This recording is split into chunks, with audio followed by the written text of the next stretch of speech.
Pernahkah anda rasa seperti kehidupan anda terhad, seperti ada batas yang menghalang anda dari menerima semua kebaikan yang Tuhan sediakan?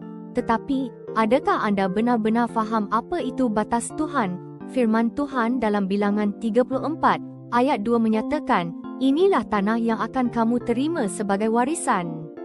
Ayat ini bukan sekadar tentang geografi, tetapi tentang janji Tuhan yang meluaskan ruang untuk kita.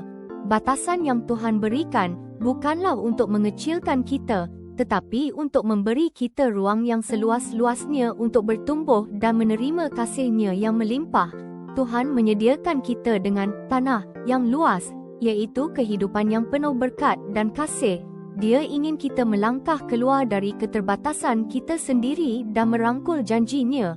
Jangan takut dengan batasan, kerana dalam kasih Tuhan, batasan itu sebenarnya adalah kebebasan untuk kita mengalaminya dengan sepenuh hati.